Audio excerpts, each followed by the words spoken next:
Mark సువార్త 2వ అధ్యాయము मार्क शुभवर्तमान त्याचा दुसरा अध्याय मरकुस सुसमाचार उसका दूसरा अध्याय 1 నుండి 12 వచనాల వరకు ఉత్తర ప్రత్యుత్తర రీతిగా చదువుకుందాం. मार्क शुभवर्तमान दुसरा अध्याय 1 ते 12 वचन आपण आळीपाळीने वाचूया. मरकुस सुसमाचार उसका दूसरा अध्याय 1 से लेकर उसका 12 वचन हम बारी बारी से पढ़ेंगे. కొన్ని దినములైన పిమ్మట ఆయన మరలా కపెర్నహూములోనికి వచ్చెను. ఆయన 2వ వచనం ఆయన इतने लोग इकट्ठा हुए कि द्वार के पास भी जगह కూడి न వచ్చిరి थी కనుక और వారు वो उन्हें వారికి वचन सुना रहा స్థలము था. లేకపోయెను. ఆయన వారికి వాక్యం బోధించుచుండగా కొందరు పక్షవాయువు గల ఒక మనుషుని నలుగురు చేత మోయించుకొని ఆయన యొద్దకు తీసుకొని వచ్చిరి.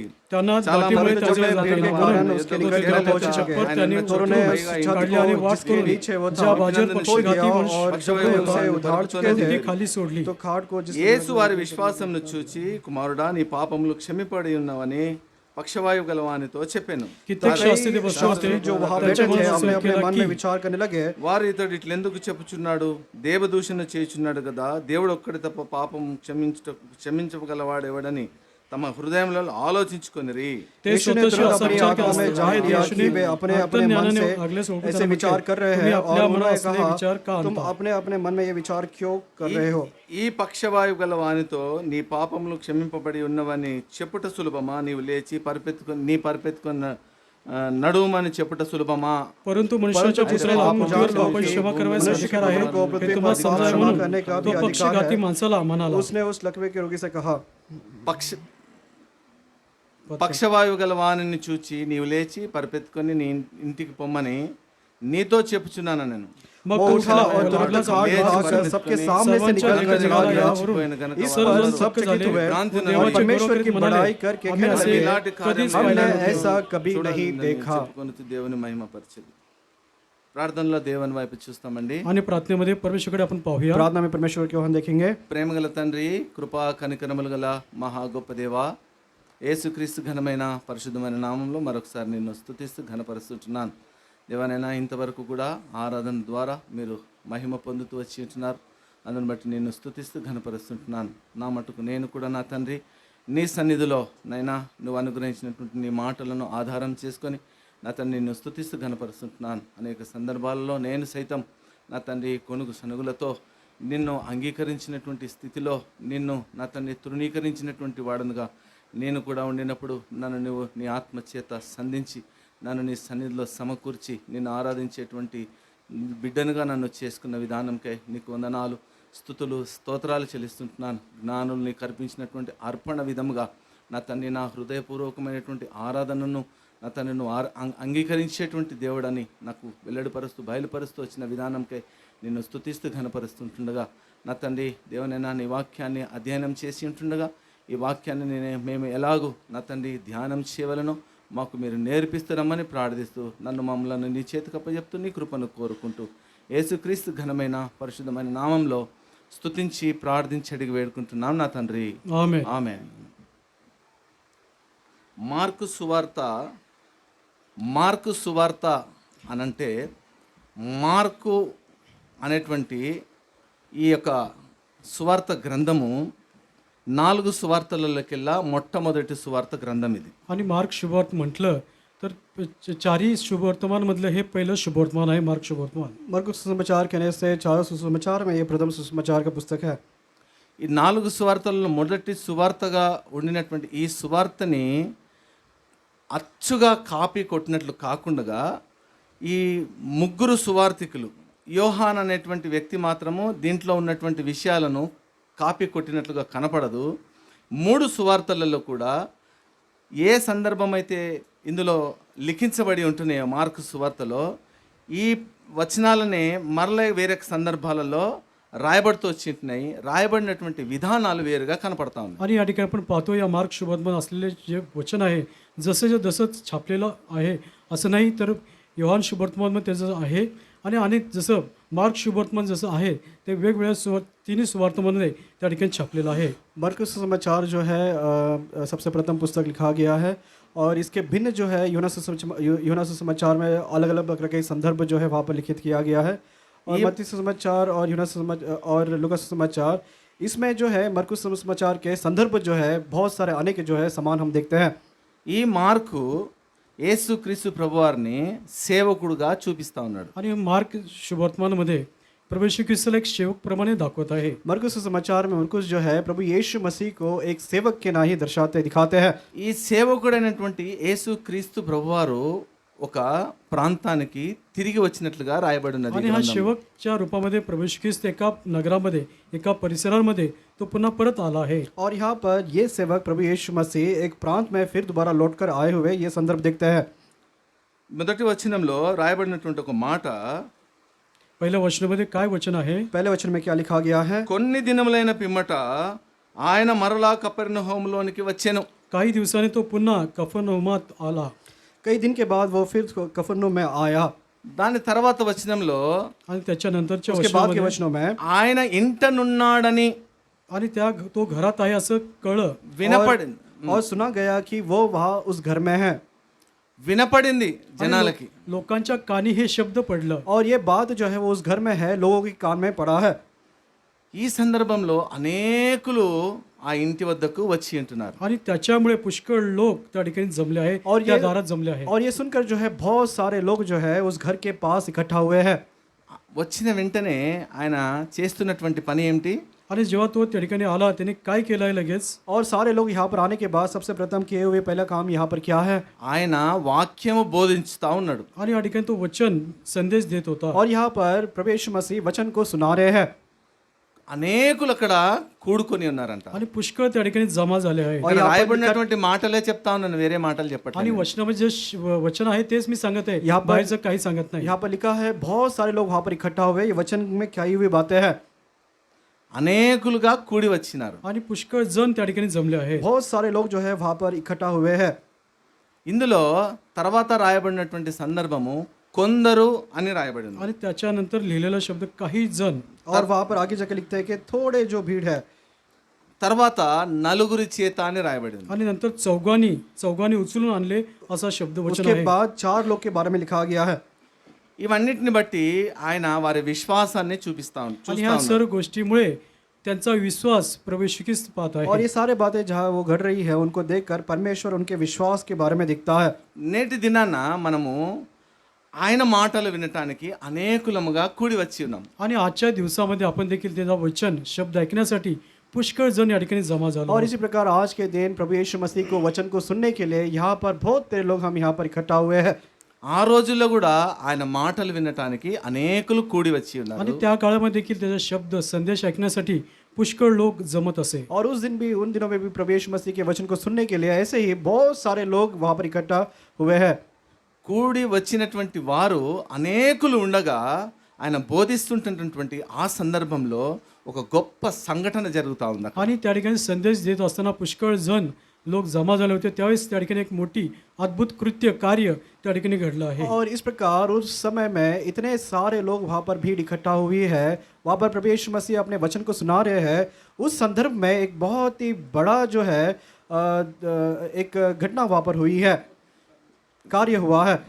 ఈ సందర్భంలో కొందరుగా ఉన్నటువంటి వారు, కొందరంటే ఎవరో? आणि त्या ठिकाणी या संदर्भामध्ये काही थोडके, या ठिकाणी थोडके कोण आहेत? और यहाँ पर लिखा गया आगे वचन में थोड़े लोग. ये थोड़े कौन हैं? కొందరు అనంటే మందిరంలో బాధ్యత వహించినటువంటి వారు. आणि या ठिकाणी थोडके याचा अर्थ मंडळीमध्ये जी जबाबदारी पार पाडतात त्यांच्याविषयी. और थोड़े लोग इसका यहाँ पर मतलब ये है जो लोग परमेश्वर के मंदिर में या उसके लिए जो जिम्मेदारी को उठाते हैं, जिम्मेदारी लोग. మందిరంలో పని నిర్వహించేటువంటి వారు అనంటే చాలా విధానాలు ఉన్నాయి. మందిరంలో పని నిర్వహించేటువంటి వారి యొక్క పరిచర్య. आणि मंदिरामध्ये किंवा मंडळीमध्ये कामं करणारे म्हटलं की पुष्कळ कामं मंदिरामध्ये सेवाकार्य असतात. और मंदिर में जिम्मेदारी कहने से जिम्मेदारी के जो काम को पूरा करने वाले या फिर उसका काम बहुत तरह के रूप में सेवा होती है. చాలామంది అనేక విధాలుగా మందిరంలో పని చేసేటువంటి వారుగా ఉంటారు. आणि मंदिरामध्ये पुष्कळ जण वेगवेगळ्या प्रकारची कामं करत असतात. और मंदिर में भिन्न प्रकार के बहुत से काम जो है लोग करते रहते हैं. దీంట్లో కొందరుగా అభివర్ణించబడినటువంటి వారు ప్రాముఖ్యమైనటువంటి బాధ్యత కలిగి ఉండాలి. आणि ह्याच्यामध्ये काही विशिष्ट प्रकारे वैयक्तिक एक वेगळ्या प्रकारची जबाबदारी पार पाडणारे तो विभाजन केलं जातं. और ये जिम्मेदारी करने के विषय में सेवा में कुछ लोग होते हैं जिनको एक खास जो है जिम्मेदारी दिया जाता है. తర్వాత వీరంతా కూడా అనేకులుగా మార్చబడేటువంటి సందర్భం కూడా ఉంటుంది. आणि हेच लोक पुष्कळ लोकांना त्याच्यामध्ये परिवर्तन किंवा त्यांच्यामध्ये बदल करणारे असं ते होतात. और ऐसी जो जिम्मेदारी दिया गया है उनमें भी आगे जाकर जो है और भी भिन्न भिन्न बदलाव आगे जाकर उनमें भी होता है. ప్రస్తుతమందు మనకు అనేకుల గురించి అవసరం లేదు, కానీ కొందరు అనేటువంటి మాట మనకు కనపడతా ఉంది కదా, దాని గురించి మనం అధ్యయనం చేస్తాం. आणि या ठिकाणी पुष्कळपेक्षा थोडके काही आहेत त्यांच्याविषयी आपल्याला त्याची गरज आहे, पुष्कळांची आपल्याला गरज नाही. और सारे लोग यहाँ पर लिखा गया है उनकी ओर हम ध्यान नहीं लगाएंगे, परंतु यहाँ पर जिसके बारे में लिखा है थोड़े लोग उनके ऊपर हमारा ध्यान हम केंद्रित करेंगे. ఇందులో కొందరుగా ఉన్నటువంటి వీరు ఒక ప్రాముఖ్యమైనటువంటి బాధ్యతని తీసుకుంటూ వచ్చి ఉన్నారు. आणि या ठिकाणी थोडके लोकांनी एक अत्यंत महत्त्वाची जबाबदारी त्यांनी घेतली आहे. और यहाँ पर जो थोड़े लोगों का वर्णन किया गया है उनके बारे में लिखा है एक प्रमुख जिम्मेदारियों को उन्होंने उठाया हुए है.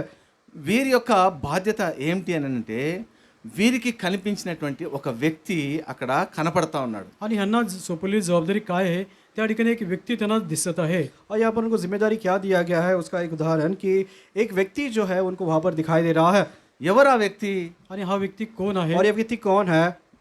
ఆ మాట మీరే చెప్పాలా, మీరు आप ही వాక్యం చదివారు కదా ఇప్పటిదాకా. तुम्ही वचन वाचलं, तुम्हीच सांगा. आपने वचन पढ़ा है, आपको ही बताना है वो व्यक्ति कौन है. ఎవరు ఆ వ్యక్తి? तो वो व्यक्ती व्यक्ति कोण कौन आहे? है? పక్షవాయువు గలవాడు. आणि तो मनुष्य पक्षघाती आहे. और वो व्यक्ति मनुष्य एक ये लकवे खाया हुआ रोग का व्यक्ति है. పక్షవాయువు గలవాడు అని అంటే అర్థం ఏంటి? आणि पक्षघाती म्हटलं की याचा अर्थ काय होतो? लकवे का रोग इसका मतलब क्या है? నిశ్చేష్టుడైనటువంటి వ్యక్తి. कुछ का हा, कुठले నిశ్చేష్టుడు అని అంటే कुठली हालचाल न करणारा. ఆయనకి ఏ పని కూడా చేత కాదు, చెవికి వినపడి కూడా ఆయన ఏమి చేయలేనటువంటి आणि వాడు. कुठली हालचाल काही न करू शकणार, त्याच्या कानाला शब्द ऐकू जाईल परंतु तो काही करू शकत नाही. लकवे का रोगी का मतलब ये है ऐसा व्यक्ति जो अपने आप से कुछ भी काम को नहीं कर सकता है. अगर वो कान से बातों को सुनेगा भी तो भी उसके विरुद्ध वो काम नहीं कर पाएगा. కాళ్ళు చేతులు నోరు చెవులు అన్నీ ఉన్నాయి కానీ అతను ఏమి చేయలేనటువంటి వాడు. आणि त्याला हात पाय डोळे कान तोंड सर्व आहे परंतु काही करू शकणार नाही असा तो व्यक्ती. देखिए उसके कान है, आँख है, मुंह है, फिर भी जो है अपने आप से कुछ काम नहीं कर सकता है. ఇటువంటి వ్యక్తి మీద కొందరు అనేటువంటి వారు బాధ్యత తీసుకు ఉన్నారు. आणि अशा प्रकारच्या व्यक्तीची जबाबदारी काही लोकांनी घेतली आहे. ऐसे परिस्थिति में लकवे के रोगी के व्यक्ति को कुछ लोगों ने उसके लगाव में जिम्मेदारी को उठाया हुआ है. వీళ్ళు చేసినటువంటి గొప్ప పని ఏంటి తెలుసా?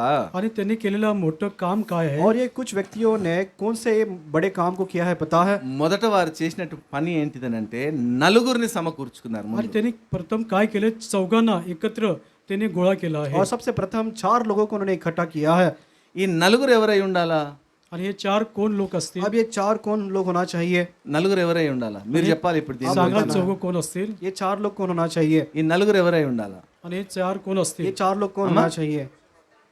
మోసే వాళ్ళు అది అందరికి తెలుసు, అక్కడ కనపడతా ఉంది. అమ్మా యవనస్తులు. आणि हे तरुण असतील. యవనస్తుల యొక్క ప్రాముఖ్యత ఇక్కడ కనపడతా ఉంది. आणि तरुणांची प्रमुखता या ठिकाणी दिसून येत आहे. अब ये रोगी व्यक्ति को उठाने वाले कौन चाहिए, इसका जब पूछा जाएगा तो जवान लोग चाहिए और उनकी प्रमुखता यहाँ पर हमको दिखाई देता है. మీరు బలవంతులు అని అన్నారు కదా, బలవంతులు అని అంటే బలవంతులలో 50-60 ఏళ్ల వయసు గల వాళ్ళు కూడా బాడీ బిల్డర్స్ ఉన్నారు. आणि त्या ठिकाणी बलवान आहात, వాళ్ళు బలవంతులే. बलवान आहेत.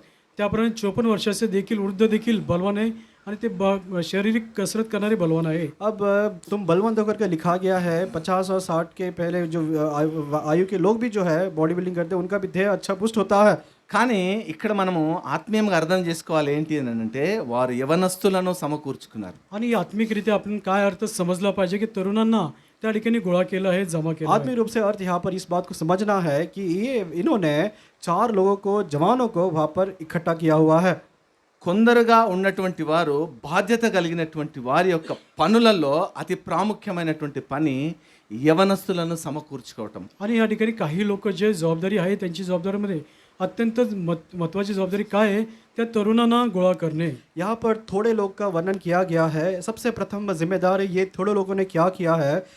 जवानों को इकट्ठा वहाँ पर उन्होंने पहले किया है. ఇక్కడ నేను వచ్చినప్పుడు యవనస్తులు చాలా బలమైనటువంటి బిడ్డలుగా నేను చూస్తూ వచ్చినాను. आणि या ठिकाणी मी आल्यानंतर या ठिकाणी तरुण मुलांना अत्यंत बलवान असं मी पाहिलं आहे. और यहाँ पर आने के बाद मैंने देखा है कि प्रथम जो जवान बच्चे हैं वो बहुत ही बलवंत नाई दिखाई देते हैं. అందరూ కూడా చాలా ప్రార్థన పూర్వకంగానే నాకు కనపడుతూ వచ్చినారు. आणि सर्व प्रार्थनापूर्वक मला या ठिकाणी दिसले आहेत. और सभी लोग जो है प्रार्थना पूर्वक ही मुझे दिखाई दिए हैं. అయితే వారి వ్యక్తిగత జీవితాలు అయితే నాకు తెలియదు. परंतु त्यांचं वैयक्तिक जीवन कसं असेल याची माहिती मला नाही. लेकिन उनका व्यक्तिगत जीवन कैसा है मुझे तो पता नहीं है. ఇలాగన కొందరుగా ఉన్నటువంటి మీ ఆత్మీయులైనటువంటి మీ పెద్దలను బట్టి నేను చాలా సంతోషిస్తుంటున్నాను. आणि असे थोडके जे आहेत तुमची वडीलधारी जे आत्मिक वडीलधारी पिते आहेत त्यांच्याबद्दल मला खूप आनंद होत आहे. और थोड़े जो यहाँ पर जिम्मेदारी के उठाने वाले जो सारे भाई हैं उनके लगाव में ये जो जवान बलवंत है मैं बहुत ही उसके लिए आनंदित हूँ. ఇదే విధంగా యవనస్తులుగా ఉన్నటువంటి మీరు నేటి దినాన ఏ విధంగా మీ ఆత్మీయ జీవితాన్ని బలపరుచుకుంటూ వస్తుంటున్నారో అదేవిధంగా మీ జీవితాంతం కూడా దేవునికి మహిమార్థంగా మీ జీవితాలను సమర్పించుకొని జీవించాలన్నటువంటిదే నా ప్రార్థన అయి ఉంటున్నది. आणि आत्ताच्या दिवसामध्ये ज्याप्रमाणे तुम्ही आत्मिक जीवनामध्ये बलवान असं तुम्ही आहात, येणाऱ्या दिवसामध्ये देखील तुमचं आत्मिक जीवन बलवान होत जावं अशी मी तुम्हाला विनंती करतो. और जिस प्रकार आपके आत्मिक जीवन को आप बढ़ा रहे हैं और भी आने वाले जीवन में जो है आत्मिक रूप से और भी बलवंत होते जाना है, ये मेरी आपके लिए प्रार्थना है.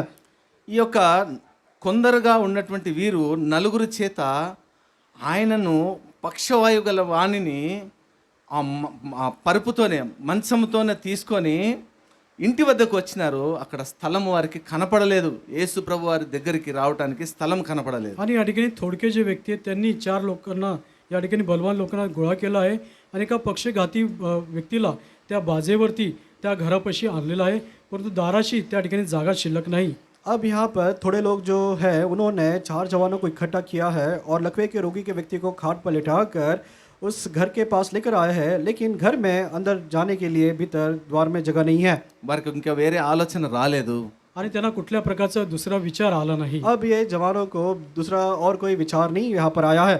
ఇంటి పైకప్పులు మాత్రం వారికి కనపడతా వచ్చినాయి. వారికి మార్గం అదే అవుతూ వచ్చి ఉంటుంది. आणि घराच्या वरचं जे छप्पर आहे त्यांना तो मार्ग गर्दी असलेल्या वेळेस तो मार्ग त्यांना सुचला. अब उनको कोई और मार्ग वहाँ पर दिखाई नहीं दिया है. सीधा जो है घर का जो छत है उसके पास उनका नजर गया है. ఈ ఇంటి పైకప్పులు తీసివేయటం ప్రారంభిస్తూ వచ్చినారు. आणि घराचं छप्पर काढण्याची सुरुवात त्यांनी केली आहे. अब जो छत है उसको निकालने के लिए वो शुरुआत उन्होंने कर दिया.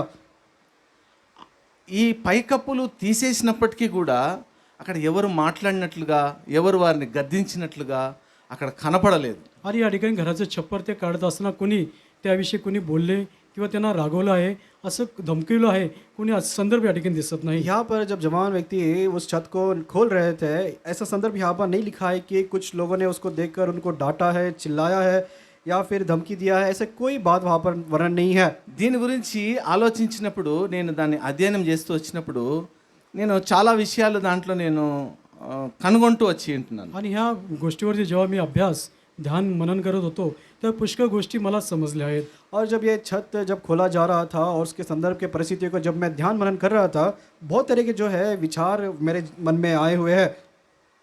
యేసుక్రీస్తు ప్రభువారు చాలా సందర్భాలలో ఏ చోట సువార్త ప్రకటిస్తూ వచ్చినప్పటికీ ఆయన మరలా తిరిగి కపెర్నహూములోకి వచ్చినట్లుగా వాక్యము మనకి బయలుపరుస్తూ ఉంటున్నది. आणि प्रभू येशू ख्रिस्त या जगामध्ये असताना ज्या ज्या ठिकाणी सुवार्ता सांगितली तिथून पुन्हा कफरनहूमात परत आला असं वचनामध्ये पुष्कळ वेळा लिखाण आहे. और प्रभु यीशु मसीह जहाँ जहाँ सुसमाचार के लिए जहाँ जहाँ जाते थे जाने के बाद फिर दोबारा कफरनहूम में लौट कर आते थे.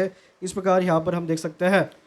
ఈ యొక్క కపెర్నహూము లోనికి వచ్చినప్పుడు యేసు ప్రభు అక్కడ రాయబడినటువంటి మాట ఏంటిదనంటే 2వ వచనంలో ఆయన ఇంటనున్నాడని అని రాయబడి ఉంది. आणि तो कफरनहूमात आला आहे त्या घरात आहे अशा प्रकारे ते लोकांच्या कानी पडले आहे. और यहाँ पर कफरनहूम में जब प्रभु यीशु मसीह लौट कर आए थे और एक घर में थे और जब वो घर में था ये बात जब लोगों ने सुना इसके बारे में पहले वचन 2 वचन में लिखा गया है. ఆయన వచ్చినప్పుడల్లా కూడా ఆ ఇంటనే బస చేస్తుండేటువంటి వాడని మనకు స్పష్టంగా బయలుపరచబడతా ఉంటుంది. ఆయన ఇంటనున్నాడనేటువంటి మాట. आणि जेव्हा जेव्हा तो कफरनहूमात आला की त्या घरी तो राहत असे याच्यावरनं या वचनावरनं आपल्या लक्षात येत आहे. यहाँ पर लिखा है कफरनहूम में जब आया उस घर में है मतलब बार बार उसी घर में प्रभु यीशु मसीह आकर ठहरते थे.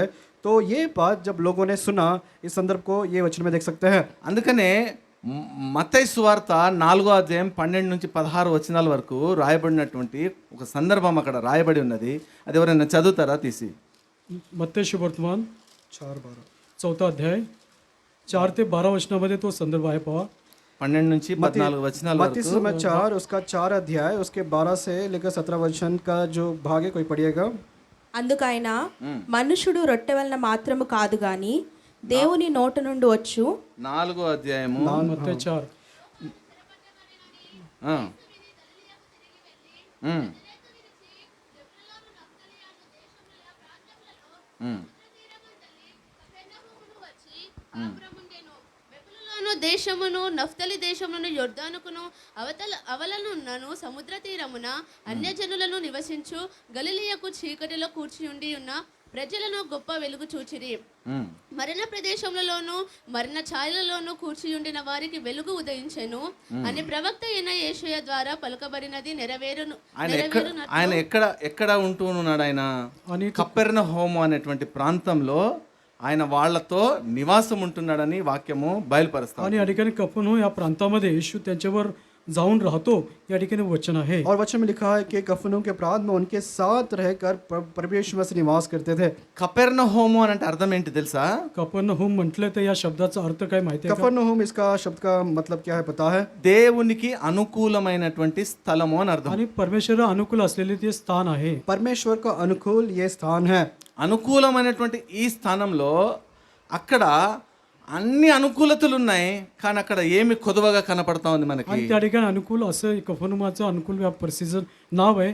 सर्व काही प्रतिकूल आहे, त्याला सर्व काही त्याच्या जसं पाहिजे तसं आहे, पण त्याच्या त्या ठिकाणी काहीतरी कमतरता आहे. ती कमतरता काय आहे? कफरनहूम कहने से वहाँ पर सब कुछ अनुकूल होता है, लेकिन यहाँ पर इस अनुकूलता में कौन सी बात है जहाँ पर वो कमी दिखाई दे रहा है? ఈ పక్షవాయువు గలవాడు అక్కడ ఉన్నాడు. आणि हा पक्षघाती मनुष्य त्या ठिकाणी आहे. ये लकवे का रोगी का व्यक्ति वहाँ पर है। ఈ పక్షవాయువు గలవాడు అనంటే మనము మన వ్యక్తిగతంగా ఆత్మీయంగా మనం ఆలోచించినట్లయితే మనకున్నటువంటి బాధ్యత ఇక్కడ కొందరుగా ఉన్నటువంటి వారు, నలుగురుగా ఉన్నటువంటి వారు ఈ పైకప్పులు తీసేటువంటి ఆ స్థానంలో ఎవరు ఉంటా ఉన్నారు? आणि या ठिकाणी आपण जर पाहिलं त्या ठिकाणी आपले असलेले 4 काही थोडक्यामध्ये आणि मंडळीमधले असले काही संख्या आणि आपल्या सर्वांची जे छप्पर काढत आहे त्यांची काय जबाबदारी आहे? यहाँ पर यह संदर्भ जो हमने पढ़ा है, लकवे के रोगी के मनुष्य के लगाव में बहुत सारे लोग वहाँ पर इकट्ठा हुआ है, और उसमें थोड़े से लोग हैं जो जिम्मेदारी को उठा रहे हैं, उसके बाद जवान है। तो संदर्भ में वो जो छत है निकालने वाले कौन लोग हैं? ఇంతటి బలహీనత కలిగినటువంటి వాని పట్ల భారం కలిగి ఇంటి పైకప్పులు తీసివేయటానికి వారు సిద్ధపడుతూ వచ్చినారు. आणि अशा प्रकारच्या दुर्बल व्यक्तीसाठी त्या जबाबदारी पार पाडणाऱ्या लोकांनी ते घराचं छप्पर काढण्यास त्यांनी सुरुवात केली. अब ये रोगी के लकवे के रोगी के मनुष्य के लगाव में उसको वहाँ पर लेकर जाने के लिए उस छत को खोलने के लिए उन्होंने शुरुआत कर दिया है। ఇటువంటి కొందరుగా యవనస్తులుగా ఉండేటువంటి వారు ఇటువంటి బలహీనత కలిగినటువంటి వారి పట్ల మన బాధ్యత ఏ విధంగా ఉంది? आणि अशा प्रकारचे आपण जे थोडके आहोत, तरुण आहोत, आणि अशा जे दुर्बल घटक आहे त्यांच्या प्रती आपली काय जबाबदारी आहे? हम जो थोड़े भीड़ हैं, हम जो जवानी है, जो जिम्मेदारी उठाते हैं, इस प्रकार के लकवे के रोगी है, भिन्न प्रकार के बलहीनताओं में रहते हैं, उनके लगाव में हमारी जिम्मेदारी कैसा है, उनके लगाव में हमारा विचार कैसा है? ఇటువంటి పరిస్థితులలో మన ఇళ్లలో, మన కుటుంబాలలో, మన తెలిసినటువంటి వారి పరిస్థితులలో అనేక మంది ఈ స్థితిలో అనంటే, నేను చెప్పేది పక్షవాయువు గలవాడని కాదు, ఇక్కడ ఉన్నటువంటి నిశ్చేష్టుడైనటువంటి ఈ వ్యక్తిని గురించి చెప్పబడి ఉంది కదా. ఇది కాకుండా మన కుటుంబాలలో ఒకరికి రక్షణ ఉంటుంది, ఒకరికి రక్షణ లేనటువంటి వారుగా ఉంటూ వస్తుంటున్నారు. आणि या ठिकाणी आपण पाहतो आपल्या घरामध्ये, आपल्या कुटुंबामध्ये, आपल्या नातेवाईकामध्ये अशा प्रकारे जो या पक्षघाती पवित्र शास्त्रामध्ये जो पक्षघाती व्यक्ती आहे त्याच्या प्रकारे नाही तर काही लोकांना तारण असतं, काही लोकांना तारण नसतं. अशा लोकांच्या प्रती आपली काय जबाबदारी आहे? अब यहाँ पर जो थोड़े भीड़ है, जवान है, अर्थात हम जो सारे लोग हैं, हमारे जो रिश्तेदार होते हैं, हमारे जो परिवार में होते हैं, उनके लगाव में ये लकवे के रोगी के ना ही नहीं परंतु बहुत सारे लोग होते हैं जो उद्धार पाए हैं, उद्धार नहीं पाए हैं, उनके लगाव में हमारी जिम्मेदारी क्या है। ఆయన అంత గొప్పగా వాక్యం ప్రకటిస్తూ ఉంటే ఆ పైకప్పులు తీసి ఆయన ముందు దించుతూ వచ్చి ఉంటున్నారు. आणि या ठिकाणी महान सुवार्ता त्या ठिकाणी सांगत असताना ते छप्पर काढून प्रभू येशू ख्रिस्ता समोर ती बाज खाली उतरवली आहे. यहाँ पर प्रभु यीशु मसीह महान सुसमाचार को वचन को जब बता ही रहे थे, उसी समय ये छत को खोलकर उस लकवे के रोगी को जो है खाट में नीचे उतार रहे थे। దీంట్లో మనం ఇంకొకటి అర్థం చేసుకోవాలి. आणि या ठिकाणी दुसरं आपण लक्षात घेतलं पाहिजे. और इसी संदर्भ में और एक बात को हमें ध्यान देना है। చాలా వాక్యం బోధిస్తుంటున్నప్పుడు చాలామంది ముందు స్థలం విడిచిపెట్టేసి వెనుకనే కూర్చుంటా ఉంటారు. आणि पुष्कळ वेळा असं होतं की जेव्हा वचन सांगितलं जातं पुढं जागा असताना देखील काही लोक मागं बसतात, पुढची जागा मोकळी ठेवतात. और जब वचन जो है सुनाया जाता है, सामने का जो जगह है ऐसे ही खाली रहता है, पीछे से ही लोग जो है ऐसे बैठे रहते हैं। అంటే దీని అర్థం ఏంటిదనంటే ఈ స్థలము ఇక్కడ ఉన్నటువంటి ఈ స్థలము దగ్గర ఈ స్థలము ఇంకా అనేకులు రావటానికి స్థలం ఉన్నది అని చెప్పటానికి యేసు ప్రభు వారి దగ్గర ఆయనను దింపటానికి ఆ దృశ్య రూపకంగా మనకి అగుపరుస్తూ వచ్చింది. आणि ह्या मोकळ्या जागेचा अर्थ असतो की अजून पुष्कळ लोकांना जे येणारे आहेत प्रभू येशू ख्रिस्ता समोर त्या बाजेद्वारे खाली उतरवली जातील त्या लोकांसाठी या ठिकाणी जागा शिल्लक आहे. और यहाँ पर ये बात क्या सादृश करता है कि उस लकवे के रोगी को प्रभु यीशु मसीह के सामने जो है वहाँ पर लेकर आए हुए हैं, वहाँ पर नीचे उतारा है। और भी बहुत सारे लोग हैं जो इस प्रकार उस खाली जगह को भरने के लिए और भी जो है उनके लिए स्थान कर वहाँ पर दिखाता है। అందును బట్టే ఆయన వారి విశ్వాసాన్ని చూస్తూ వచ్చినాడు. आणि म्हणून त्यांचा विश्वास पाहता आला. और इसलिए प्रभु यीशु मसीह ने उनके विश्वास को वहाँ पर देखा है। వారి విశ్వాసాన్ని చూసి ఆయన ఏమని చెప్తా ఉన్నాడు, వారి విశ్వాసాన్ని బట్టి కుమారుడా నీ పాపములు క్షమించబడి ఉన్నవని ఎవరికి చెప్తా ఉన్నాడు? పక్షవాయువు గల వానితో చెప్తా ఉన్నాడు. आणि त्यांचा विश्वास पाहून प्रभू येशू ख्रिस्त त्या पक्षघाती माणसाला म्हणाला, मुला तुझ्या पापाची क्षमा झाली. और ये उनका विश्वास देखकर लकवे के रोगी से कहा, हे पुत्र तेरे पाप क्षमा हुए कर वहाँ पर कहता है। కొందరుగా యవనస్తులుగా ఉన్నటువంటి మనకు మన మధ్యలో అటువంటి వారి విషయంలో మన బాధ్యత ఏంటి? आणि अशा प्रकारचे आपण जे तरुण आहोत त्या अशा लोकांच्या जी लोक अशा प्रकारे आहेत त्यांच्याविषयी आपली काय जबाबदारी आहे? और हम जो जवान हैं, इस प्रकार के बलिनता में जो लोग रहते हैं, उनके लगाव में हमारी जिम्मेदारी क्या बनता है? వాక్యం చెప్తోంది కదా, ప్రభువైన యేసునందు విశ్వాసం ఉంచుము అప్పుడు నీవును నీ ఇంటి వారును రక్షణ పొందుదురు అని ఉంది. आणि वचन सांगतं प्रभू येशू ख्रिस्तावरती विश्वास ठेव म्हणजे तुझे व तुझ्या घराण्याचे तारण होईल. और प्रभु को वचन कहता है कि प्रभु यीशु मसीह पर विश्वास कर तो तू और तेरा घराना उद्धार पाएगा। రక్షణ నీ ఒక్కడికే కాదు, మన ఇంటిల్లాదులకి రక్షణ కావాలి కదా. आणि तारण केवळ तुझ्या एकट्याचं नाही तर तुझ्या संपूर्ण घराण्याचं तारण झालं पाहिजे. उद्धार केवल आपके लिए नहीं परंतु आपके सारे परिवार के घराने के लिए है। మనం ఇంట్లో వంట చేస్తాం కదా, आणि आपल्या घरामध्ये आपण स्वयंपाक करतो. जब हम घर पे खाना बनाते हैं, ఇంట్లో వంట చేసినప్పుడు అందరి కొరకు చేస్తారా, ఒక్కరి కొరకు చేసుకుంటారా? आणि जेव्हा स्वयंपाक किंवा जेवण बनवलं जातं केवळ एकट्या माणसासाठी किंवा घरातल्या प्रत्येकासाठी जेवण बनवलं जातं. देखिए घर पे जब खाना बनाया जाता है क्या एक के लिए बनाते हैं या सबके लिए बनाते हैं? నీకు కడుపు నిండాలి, ఇంటి వాళ్ళకందరికీ కూడా కడుపు నిండాలి కదా. तुझंही पोट भरलं पाहिजे, घरातील सर्व व्यक्तींचं देखील पोट भरलं पाहिजे. देखिए आपका भी भूख मिटना है, सभी का भी जो है भूख है, पेट है, वो भरना है। నీ ఒక్కడిదే రక్షణ పొందితే సరిపోదు. आणि तुझं एकट्याचं तारण झालं पुरेसं नाही. केवल आपका ही उद्धार हो ये काफी नहीं है। నిశ్చేష్టుడైనటువంటి ఈ వ్యక్తి కొరకు ఉన్నటువంటి భారము ఆ కొందరుగా ఉన్నటువంటి వారు, నలుగురుగా ఉండినటువంటి వారు తీసుకున్నారు. आणि या ठिकाणी जो कुठली हालचाल न करणाऱ्या व्यक्तीची जबाबदारी जे थोडके आहेत किंवा त्या चौघांनी त्याची जबाबदारी घेतली आहे. और असाई ही अपने आप से कुछ काम नहीं करने वाला ये व्यक्ति के लिए ये थोड़े से जो लोग जिम्मेदारी उठाई है और जो 4 जवान लोग हैं उन्होंने उसके लिए अपने जिम्मेदारी को प्रकट किया है. ఆ పైకప్పులు తీసివేసినప్పుడు ఎవరు మాట్లాడలేదు అని అంటే నేనేం భావిస్తానంటే బహుశా ఆ ఇల్లు పేతురుదై ఉండాలి. आणि त्या घराचं छप्पर काढलं तेव्हा कोणी काही त्यांना बोललं नाही किंवा काही त्यांना रागवलं नाही तर मला वाटतं ते घर पेत्राचं असेल. जब छत खोला जा रहा था किसी ने कुछ बोला नहीं, चिल्लाया नहीं, मैं ये मानता हूँ कि ये घर पतरस का हो सकता है. అందును బట్టే అక్కడ యేసు ప్రభు పేతుర్ని తన సహోదరుని పిలిచినప్పుడు అక్కడ నుండే వాళ్ళు వలలు బాగు చేసుకుంటున్నటువంటి ఆ తరుణంలో వాళ్ళని పిలిచినప్పుడు వారి ఇంటికి సందర్భంలో వాళ్ళ అత్తకి జ్వరపీడితురాలుగా ఉండినప్పుడు ఆమెను స్వస్థపరిచినటువంటి సందర్భం కూడా కపెర్నహూములోనే. त्याच कफरनहूममध्ये जेव्हा पेत्राला त्यांच्या बंधूला जाळ्या साफ करताना त्या ठिकाणी समुद्राच्या किनारी जेव्हा प्रभू येशू ख्रिस्ताने त्यांना बोलवलं, आणि एवढंच नव्हे तर ते पेत्राची सासू तापाने आजारी पडली होती, तेव्हा तिला देखील बरं केलं. तो घरामध्ये ते संदर्भ आहे. और कफरनहूम में जब प्रभु यीशु मसीह पतरस को जो है जब वो मछुए के लिए जाली के साथ जा रहा था, जब बुलाया, और इतना ही नहीं, और एक संदर्भ है जहाँ पर पतरस की जो सास है प्रभु यीशु मसीह ने उनको चंगा किया.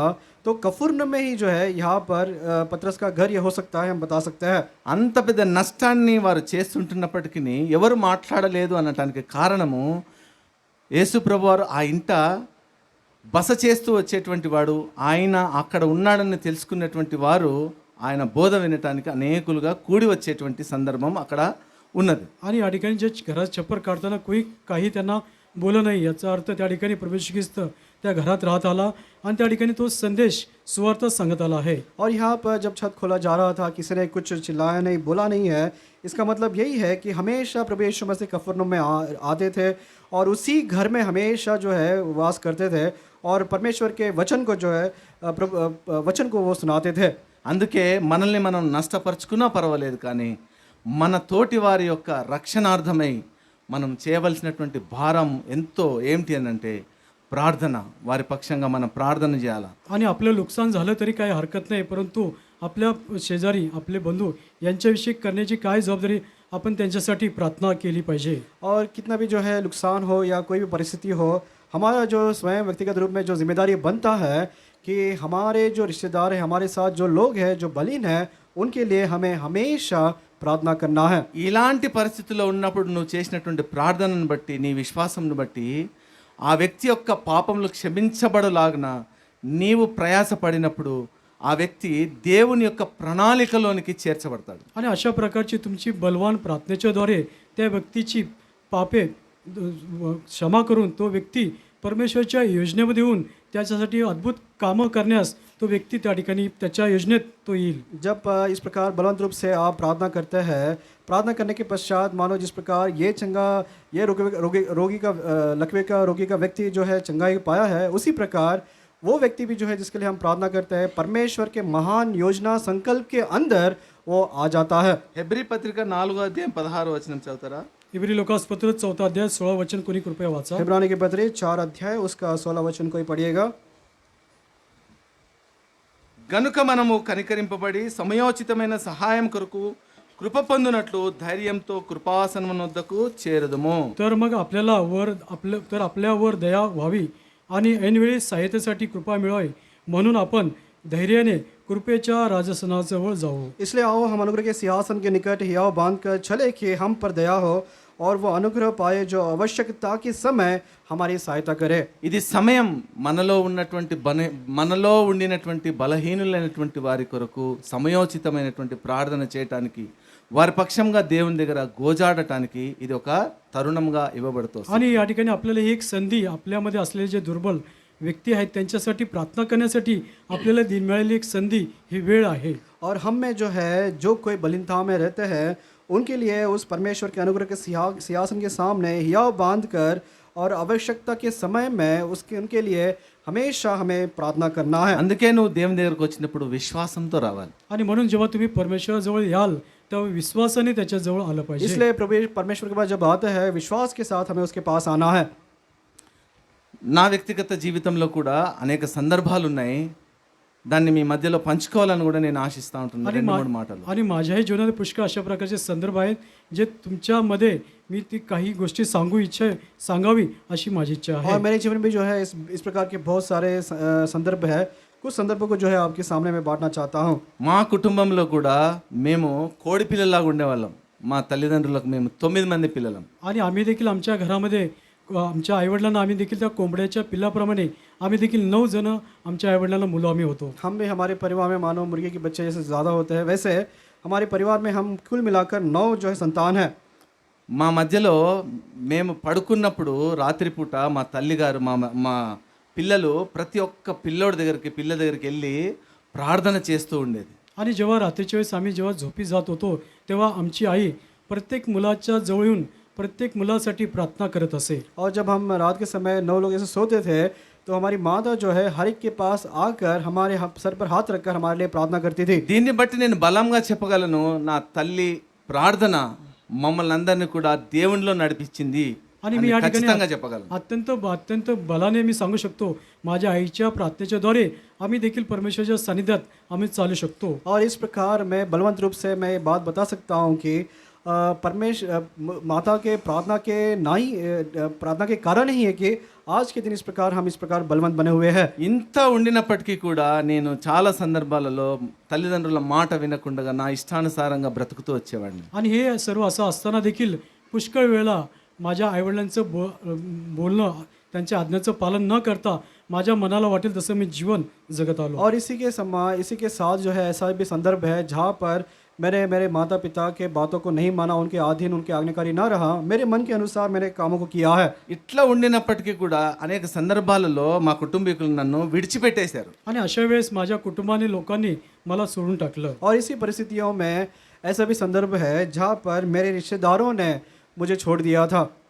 ఇటువంటి పరిస్థితిలో మా నాన్నగారు మాత్రం ఒక మాట చెప్తా ఉండేవాడు. आणि अशा परिस्थितीत माझे वडील आमच्याशी म्हणत होते. और ऐसे परिस्थितियों में मेरे जो पिता है मुझसे एक बात को कहते थे.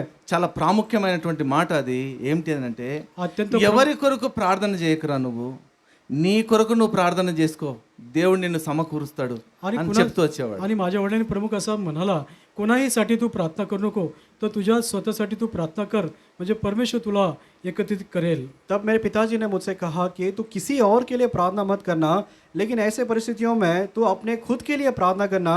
प्रार्थना करने के द्वारा परमेश्वर स्वयं जो है तुझे फिर दोबारा इकट्ठा करेगा, संवारेगा. మా తండ్రి గారు చెప్పినటువంటి ఆ మాట కూడా నన్ను ఎంతో బలపరుస్తూ వచ్చింది. आणि माझ्या वडिलांच्या त्या शब्दाच्या द्वारे मला अत्यंत बल प्राप्त झालं. और ये मेरे पिता ने मुझसे कही हुई बातों के द्वारा और भी बल को मैंने पाया है. ఒక వ్యక్తి రక్షణలోనికి రావాలనంటే అతి ప్రాముఖ్యమైనటువంటి మాట ఏంటి? आणि एखाद्या व्यक्तीचं तारण व्हायचं असेल तर अत्यंत प्रमुख शब्द काय आहे? अगर एक व्यक्ति को उद्धार के अनुभव में लेकर आना है तो सबसे प्रमुख जो बात क्या होता है? ఆ వ్యక్తే దేవుని దగ్గరికి రావాలా. ప్రభువా, నా పాపములు క్షమించు, నన్ను నీ బిడ్డగా చేసుకో అని నువ్వు ఎప్పుడైతే ప్రార్థన చేస్తావో, నీ కొరకు నువ్వు ప్రార్థన చేస్తావో, దేవుడు అప్పుడు నిన్ను ఆయన రక్షణలోనికి ఆయన రక్తము చేత నిన్ను కడిగి శుద్ధీకరించి తన బిడ్డగా ఆయన చేసుకునేటువంటి వాడుగా ఉంటాడు. आणि एखादं जर तारण व्हायचं असेल तर त्यांनी काय केलं पाहिजे? स्वतःहून परमेश्वराकडे आलं पाहिजे, त्यांनी प्रार्थना केली पाहिजे, माझ्या सर्व अपराधाची पापाची क्षमा कर, तुझ्या पवित्र रक्ताने धू, अशा प्रकारची बलवान त्यांनी प्रार्थना आणि केली पाहिजे. अगर एक व्यक्ति को जो है उद्धार पाना है, सबसे पहले जो है वो स्वयं के लिए परमेश्वर के पास आकर अपने लिए खुद के लिए प्रार्थना करना है. हे परमेश्वर, मैं पापी हूँ, और ये पश्चाताप के साथ जो है आकर प्रभु यीशु मसीह के लहू में जो है धुले जाकर उसके विश्वास में जब आते हैं तो परमेश्वर का जो उद्धार है आप परमेश्वर के पास से पा सकते हो. దానికి ముందుగా ఉన్నటువంటి ప్రార్థన బలం ఎవరిది? आणि त्याच्या अगोदर असलेल्या त्या प्रार्थनेच्या मागं कुणाचं बल आहे? और एक क्रिया के पूर्व जो प्रार्थना प्रथम कर रहे हैं वो प्रार्थना का जो सामर्थ्य है वो किसका है? కొందరుగా ఉన్నటువంటి వారిది, యవనస్తులుగా ఉన్నటువంటి వారిది. నేనైతే ఒకప్పుడు నిశ్చేష్టుడనే, కానీ వారు నా కొరకు చేసినటువంటి ప్రార్థన నన్ను నేను ఆయనకి సమర్పించుకోవటానికి అది దోహదపడుతూ వచ్చింది. आणि मंडळीमध्ये असले काही थोडक्या लोकांची ती प्रार्थना आहे, तरुणांची प्रार्थना आहे, मी कुठली हालचाल न करणारा असा मी असताना माझ्यासाठी केलेली ही प्रार्थना, त्याच्याद्वारे हे शक्य आहे. और कुछ मंडलियों की लोगों की प्रार्थना होती है, कुछ थोड़े लोग जो जिम्मेदारी है उनकी प्रार्थना होता है, जवानों की प्रार्थना होता है. और मैं भी जब इस परिस्थिति में था, मैं भी अपने आप से कुछ नहीं कर पा रहा था, दूसरों के द्वारा जो प्रार्थना किया गया है उसके साथ जो है परमेश्वर के सम्मुख आकर उस पश्चाताप में आकर फिर दोबारा मैं इकट्ठा या अपने आप को संवार लिया हूँ. అలాగ నా దేవుడు నన్ను సమకూర్చి మీ మధ్యలో నిలబడటానికి దేవుడు నాకు ఆధిక్యతను అనుగ్రహిస్తూ వచ్చింటున్నాడు. आणि अशा प्रकारे परमेश्वरने पुन्हा मला एकत्रित आणलं आणि तुमच्या समोर या ठिकाणी उभं राहण्याची संधी त्या परमेश्वरने मला दिली इस आहे. प्रकार परमेश्वर ने इन प्रार्थनाओं के द्वारा मुझे इकट्ठा किया है और आपके सामने इस प्रकार खड़ा होने के लिए बनाया है. ఇటువంటి పరిస్థితిని మన మధ్యలో ఉన్నటువంటి వారికి అనేకులకు ఉండవచ్చు. आणि अशा प्रकारची परिस्थिती आपल्यामध्ये असलेल्या पुष्कळांना ही परिस्थिती असू शकते और हमारे बीच में बहुत सारे लोगों का जो है ऐसी प्रकार की परिस्थिति हो सकती है। వారి పట్ల నీకున్నటువంటి భారం, నీ బాధ్యత ఏంటి? आणि त्यांच्या प्रकारे त्यांच्यासाठी तुमच्या मनामध्ये असलेला ओझ, भार काय, जबाबदारी काय आहे? और उनके लगाव में आपकी जिम्मेदारी, आपका बोझ क्या है? దేవుని ఎదుట ఎప్పుడు స్థలం ఉంచబడి ఉన్నది. आणि परमेश्वर नेहमी जागा त्या ठिकाणी मोकळी ठेवलेली आहे. और परमेश्वर के सामने हमेशा जो है वहाँ पर खाली जगह लगाया गया है। ఒకవేళ ఈరోజు దేవుని వాక్యం వింటా ఉన్నావు, పక్షవాయువు గలవాడు ఎవరు అనంటే నిన్ను నీవుగా అర్థం చేసుకొని దేవుని దగ్గరకు వచ్చినట్లయితే దేవుడు నిన్ను క్షమించేటువంటి వాడుగా ఉంటాడు. आणि या ठिकाणी परमेश्वराचं वचन ऐकताना पक्षघाती मनुष्य कोण आहे? तूच असेल, कारण तू याचा अर्थ परमेश्वर वचन तू ऐकत असेल, परमेश्वराजवळ आला म्हणजे तू पक्षघाती माणसासारखा बरा होशील.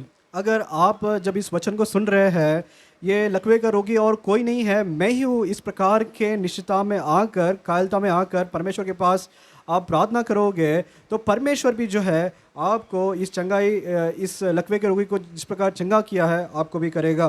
ఇటువంటి వారి పట్ల నీకు ఉన్నటువంటి బాధ్యతను నువ్వు నెరవేర్చుకుంటూ వస్తున్నట్లయితేనే ఈ పరువు బలలో చేయవేయటానికి నువ్వు योग्य అని నువ్వు కూడా ఆలోచన చేయాలి. आणि अशा लोकांच्या प्रती तुझी जबाबदारी पूर्ण करत आला तेव्हा परमेश्वरच्या मेजामध्ये भाग घेण्याची तुझी योग्यता, पात्रता आहे याची जाणीव तुला होईल. और इस प्रकार जो बलीनता में है उनकी लगाव में इस प्रकार की जिम्मेदारियों को जब आप पूरा करते जाते हो और जब इस मेज में आकर भाग लेते हो तो वो योग्यता को जो है परमेश्वर के सम्मुख आप पाते हो। నీకున్నటువంటి విశ్వాసాన్ని బట్టి, మనకున్నటువంటి విశ్వాసాన్ని బట్టి, మన ప్రార్థనను బట్టి దేవుడే ఆశ్చర్యపోయే విధంగా మనం చేసేటువంటి ప్రార్థన ఒకరిని రక్షించే విధంగా ఉండాలి. आणि आपला विश्वास, आपल्या सर्वांचा, तुमचा विश्वास आणि आपण करणारी प्रार्थना त्याच्याद्वारे परमेश्वर कितीतरी आनंद होतो, त्याच्याद्वारे आपण एखाद्याचं तारण करू शकतो. और आपकी प्रार्थना, मेरी प्रार्थना, हम सभी की प्रार्थना विश्वास के साथ जो परमेश्वर को बहुत ही अंगीकार योग्य है जब करते हैं तो उस प्रार्थना के द्वारा जो है कोई भी व्यक्ति उद्धार को पाकर परमेश्वर के सम्मुख आ सकता है।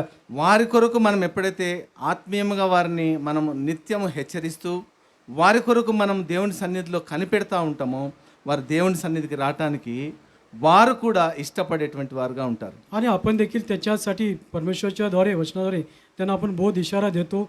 त्यांच्याशी परमेश्वराकडे त्यांच्यासाठी वाट पाहत असतो तेव्हा निश्चितपणे ते परमेश्वराजवळ येतील. जब परमेश्वर के वचन के द्वारा उन सबों को जो बलीनता में है, निर्बलताओं में है, वचन के द्वारा जब उनको चेतावनी देते हैं, परमेश्वर की बातों को सिखाते हैं, वो भी जो है परमेश्वर में फिर दोबारा वो बलवंत रूप से जो है आ सकते हैं. వారు చేసినటువంటి పనిని బట్టి ప్రభువే ఆశ్చర్యపడినటువంటి వాడుగా ఉన్నాడు. आणि त्यांच्या कामामुळे परमेश्वराला देखील आश्चर्य झालं आहे. और उनके कामों के द्वारा यहाँ पर देखते हैं कि प्रभु यीशु मसीह स्वयं जो है आश्चर्यचकित हुए हैं. నీ పరిపెత్తుకొని పొమ్మని చెప్పినాడు ఆయన. आणि तुझी बाज उचलून तू जा, స్వస్థ चाल. कहता है कि तेरे खाट को उठाकर तू चल, बोलता है. నువ్వు స్వస్థపడమని స్పష్టంగా చెప్తూ వచ్చినాడు, పరిపెత్తుకొని వెళ్ళిపోతూ వచ్చినాడు ఆయన. आणि तू बरा झाला आहे, तुझी बाज उचलून चाल असं स्पष्टपणे सांगत आहे. और यहाँ पर स्पष्ट रूप से वहाँ पर प्रभु यीशु मसीह कहता है तू चंगा हो जा और तेरे खाट को, अपनी खाट को उठाकर लेकर चल. తన పరుపు తను ఎత్తుకొని వెళ్ళగలిగేటువంటి సామర్థ్యం తనకు వచ్చింది. आणि स्वतःची बाज उचलून स्वतः चालण्याची शक्ती त्याला आलेली आहे. यहाँ पर उसके खुद के खाट को उठाकर लेकर जाने के लिए उसके पास बल आ गया है. నీ నా ప్రార్థన అంత శక్తివంతమైనదిగా आणि ఉండాలి. तुमची आणि माझी प्रार्थना अशा प्रकारची शक्तिवान असली और पाहिजे. आपकी और मेरी प्रार्थना इस प्रकार बलवंत होना चाहिए. దీనిని బట్టి మనం ఏం అర్థం చేసుకోవాలా? आणि याच्यामुळे आपल्या लक्षात काय आलं और पाहिजे? इसके द्वारा हमको क्या समझ में आता है? సందేహించకూడదు మనం దేవుని సన్నిధికి వచ్చిన. आणि परमेश्वरच्या सानिध्याला कुठली शंका बाळगू नये. प्रभु यीशु मसीह की उपस्थिति में जब हम आते हैं इसका मतलब यह है कि किसी प्रकार का संदेह हमें नहीं रखना है. నువ్వు ఎప్పుడైతే సందేహిస్తావో, సందేహించినప్పుడు ఏదేని తోటలో ఏం జరిగింది? आणि जेव्हा शंका बाळगली म्हणजे काय होतं, जेव्हा एदेन बागेमध्ये शंका बाळगल्यामुळे काय झालं आहे? अब जब आप संदेह करोगे, शक करोगे, तो एदन के वाटिका में वहाँ पर जब शक किया गया था, संदेह किया गया था, क्या हुआ है? ఆ నష్టము నీవే ఒక్కడివే హవ్వ ఒక్కతే కాకుండా హవ్వతో పాటు ఎవరు నష్టపోయినారు? आणि त्या ठिकाणी नुकसान केवळ हवेचं झालं नाही, हवेच्या बरोबर कुणाचं नुकसान झालं आहे. और वहाँ पर केवल व्यक्तिगत रूप में हवा का नुकसान नहीं हुआ है, उसके साथ और कितने लोगों का नुकसान हुआ है. వారిలో వచ్చినటువంటి సందేహం ఏంటిది? ఇది నిజమా? आणि त्यांच्या मनात हे खरं आहे का? उनके मन में क्या संदेह आया कि क्या ये सच है? ఇది నిజమా అనేటువంటి మాట వారి జీవితంలో నిజమైపోయింది. आणि हे खरं आहे का या गोष्टीचा त्यांच्या जीवनामध्ये खरंच झालेलं आहे. जब उनके जीवन में अर्थात उनके मन में जब इस प्रकार का शक संदेह आ गया कि ये सच है या नहीं, तो हे सच आहे. हाँ तो वो हाँ जब उन्होंने सोचा कि क्या ये सच है या नहीं, तो ये सच में ये घटना उनके जीवन में हो गया. ఆయనను బట్టి అనేకులు కూడా సణుగు గొణుగులతో ఉంటూ వచ్చి ఉంటున్నారు ఆ సందర్భంలో. आणि त्या संदर्भामध्ये पुष्कळ लोकांनी कुरकुर किंवा कुजबूज त्या ठिकाणी केली आहे. और उस यहाँ पर संदर्भ देखते हैं, वहाँ पर भी बहुत लोगों ने कुड़कुड़ाहट किया होगा. ఇందులో మనం ఏం అర్థం చేసుకోవాలనంటే నీ ఆత్మీయ జీవితాన్ని బట్టి మన మధ్యలో ఉన్నటువంటి వారు కూడా అనేకులు మన విషయమై గొణుగు సనుగులు కలిగేటువంటి వారుగా आणि ఉంటారు. या ठिकाणी आपल्या देखील लक्षात आलं पाहिजे की आपल्या आत्मिक जीवनामुळे आपल्या पुष्कळ लोकांनी देखील आपल्याबद्दल त्यांनी देखील कुजबूज केली पाहिजे. और यहाँ पर भी हम देखते हैं कि हमारे संदर्भ में भी अगर हम आत्मिक रूप से जीवन को बिताते हैं, बहुत सारे तरह लोग हैं जो उस आत्मिकता के विषय में कुड़कुड़ाहट को रख सकते हैं. ఎదుటివారి గొనుగు సనుగులతో మనకు పని లేదు, కానీ నీ ఆత్మీయ జీవితం దేవుని ఎదుట నీ ఎదుట నీకు సరి అయినదిగా కనిపించినప్పుడు ఎవరితోనూ కూడా మనకి అవసరం లేదు. आणि आपल्या शेजारी पाजारी लोकांची कुरकुर कुजबूज याची आपल्याला गरज नाही, परंतु परमेश्वरसमोर आपलं आत्मिक जीवन कसं आहे याविषयी तुला त्याची गरज आहे. आत्मिक रूप में जब हम बढ़ते जाते हैं, उसके लगाव में अगर कोई कुड़कुड़ाहट करता है, उस कुड़कुड़ाहट को जो है हमें निर्लक्ष्य करते हुए इस बात को जानना है कि मेरी जो आत्मिकता है, मेरा जीवन है, परमेश्वर के साथ सही है या नहीं. अगर सही है तो हमें हमारे आत्मिक जीवन में आगे बढ़ते रहना है. అందును బట్టే వారికి ఉన్నటువంటి నమ్మకాన్ని బట్టి దేవుని దగ్గరికి ఆ పక్షవాయువు గల వారిని దింపగలుగుతూ వచ్చినారు. आणि त्यांच्या विश्वासामुळे परमेश्वरासमोर त्या पक्षघाती माणसाला त्याच्या समोर त्या ठिकाणी उतरवलं आहे, खाली सोडलं आहे. और यही विश्वास के द्वारा इन लोगों ने उस लकवे के रोगी के व्यक्ति को विश्वास के साथ उस छत को खोलकर खाट में उसको परमेश्वर के सामने उतारे हैं. అందును బట్టి ఆయన పూర్ణ శక్తి కలిగినటువంటి వాడు, పూర్ణ అధికారం కలిగినటువంటి వాడుగా నీకు రక్షణ ఇవ్వటానికి ఆయనకు మాత్రమే హక్కు ఉన్నది అనటానికి ఇక్కడ ఈ వాక్యము స్పష్టం చేస్తూ ఉంటుంది. आणि या ठिकाणी वचन स्पष्टपणे सांगत आहे, तो पूर्ण संपूर्ण सामर्थ्याने बलाने तुम्हाला तारण देण्यास तो सामर्थ्यवान आहे. और ये संदर्भ यही बताता है कि केवल प्रभु यीशु मसीह को पूरा अधिकार, सामर्थ्य और शक्ति है, जहाँ पर इस प्रकार के उद्धार को आपको देने के लिए वो रखता है. మన వ్యక్తిగతంగా మనము మన మధ్యలో ఉన్నటువంటి వారి నిమిత్తం మనం చేస్తున్నటువంటి బాధ్యతాయుతమైనటువంటి పనులు ఏమిటి? आणि आपल्यामध्ये असलेल्या लोकांच्या प्रती काय आपण जबाबदारी पार पाडली आहे. और हमारे बीच में ये प्रश्न है, जो हमारे बीच में इस प्रकार लोग रहते हैं, बलिनता में या फिर भिन्न प्रकार के रूप में है, उनके लगाव में हमारी जिम्मेदारी क्या है. నేను ఇక్కడికి వచ్చినప్పుడు, మేము ప్రయాణం చేస్తూ వచ్చినప్పుడు సహోదరుడు ఒక మాట అంటూ వచ్చినాడు. और जब हम यहाँ पर स्टेशन से यात्रा कर चर्च को आ रहे थे, एक भाई ने एक बात को कहा. आणि जेव्हा प्रवासामध्ये या ठिकाणी मी आलो तेव्हा बंधूने माझी असं म्हणाला, ఇక్కడ మందిరం నిర్మాణం చేయబడిన తర్వాత ఈ ప్రాంతం అంతా కూడా ఆశీర్వదింపబడుతూ వచ్చి ఉంటున్నదని. आणि हे जेव्हा या मंदिरची या ठिकाणी निर्मिती झाली, या ठिकाणी स्थापना झाली, त्यावेळेस या भागामध्ये संपूर्ण बदल झालेला आहे. और वो भाई ने क्या कहा कि यहाँ इस प्रांत में मंदिर बनाने के बाद ये पूरा प्रांत जो है आशीर्वाद को पाया है.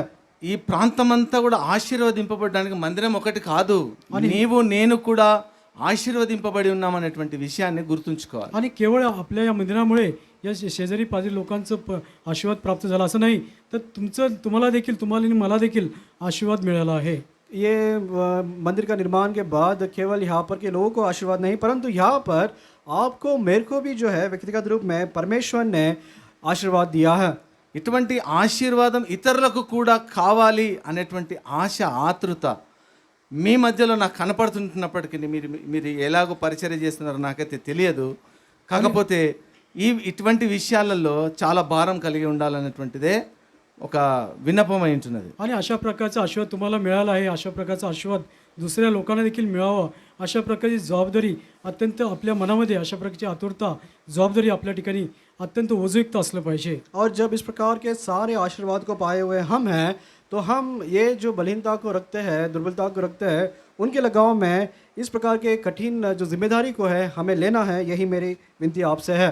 అందుకనే ఆయన సన్నిధిలో మన మధ్యలో ఉన్నటువంటి వారి విషయమే ప్రత్యేకించి ఒక భారం కలిగి కొందరు గుంపుగా, నేను నా వ్యక్తిగతంగా కూడా కొన్ని సందర్భాలలో మందిరానికి వచ్చి మానేసినటువంటి వారి విషయము ప్రత్యేకంగా మేము మా ఇంటి మిద్దె మీదకి వెళ్ళి ప్రార్థన చేసినటువంటి సందర్భాలు ఉన్నాయి. आणि अशा प्रकारे जी विशेष करून काही लोकांचा समूह अशा प्रकारे जेव्हा मंदिरामध्ये येऊन जे पुन्हा मंदिरात येण्यास ते थांबले किंवा त्यांचं पतन झालं, अशा लोकांसाठी माझं वैयक्तिक जीवनामध्ये आम्ही काही लोक मिळून आमच्या घराच्या गच्चीवर जाऊन त्यांच्यासाठी प्रार्थना करणारे असं आम्ही आहे.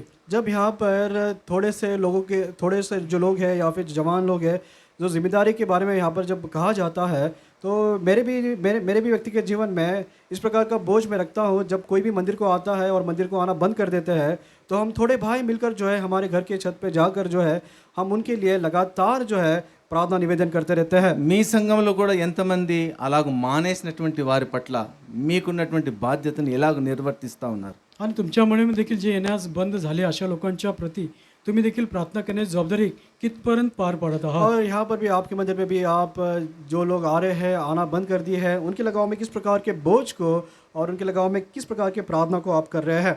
ఒకరు ప్రార్థించినట్లయితే ఒకరు వారిని ఏం చేయాలా? దర్శించాలా, దర్శించి వారిని స్పర్శించాలా, దేవుని మాటలు చెప్పి ఒక్క మాటైనా ఆ యొక్క వ్యక్తిలో చొచ్చుకుపోయే పరిస్థితి కనపడుతుంది, ఈ రోజు కాకపోతే ఇంకొక రోజు. आणि अशा प्रकारची प्रार्थना करून केवळ प्रार्थना करून थांबू नका, तर जाऊन तुमची त्यांची भेट घ्या आणि परमेश्वरच्या वचनावर त्यांच्याशी बोला, म्हणजे एक तरी परमेश्वरचं वचन त्यांच्या अंतःकरणामध्ये कार्य करेल. जब परमेश्वर के मंदिर को आने के लिए लोग बंद करते हैं, उनके लगाव में कुछ लोग उनके लिए प्रार्थना करना है, कुछ लोग जाकर उनके घर में जाकर उनको दर्शन भेंट देना है, कुछ बातें प्रभु के हमें वचन बताना है जहाँ पर वो वचन के द्वारा स्पष्ट किए जाते हैं और वो वचन जो है आगे जाकर कार्य सिद्ध होकर वो मंदिर में फिर दोबारा लोग कर आते हैं. అందుకే నేటి దినాలలో అనేక చోట్ల ఆశీర్వాద ప్రసంగాలు ఎక్కువైపోయినాయి. आणि म्हणून आजच्या काळामध्ये प्रत्येक ठिकाणी जी संदेश सांगितला जातो केवळ आशीर्वाद त्याचा संदेश सांगितला जातो. और इस कारण जो है आज के दिन में देखते हैं कि जहाँ पर भी बहुत सारे जगह पे ऐसी होता है कि आशीर्वाद के जो वचन संदेश जो है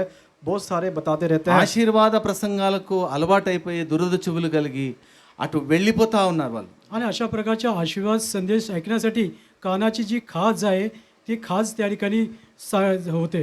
और इस प्रकार के आशीर्वाद के वचन को बार बार सुनकर जो है उनके कान जो है यही सुनने के आदत में लग गए हैं. ఆశీర్వాదాలు ఒక్కటే అని బైబిల్లో అయితే లేదు. आणि केवळ आशीर्वाद आहे, फक्त आशीर्वाद असं या पवित्र शास्त्रात लिहिलेलं नाही. और पवित्र बाइबल में इस प्रकार का उपदेश कहीं पर भी नहीं है, केवल आशीर्वाद ही बताना है.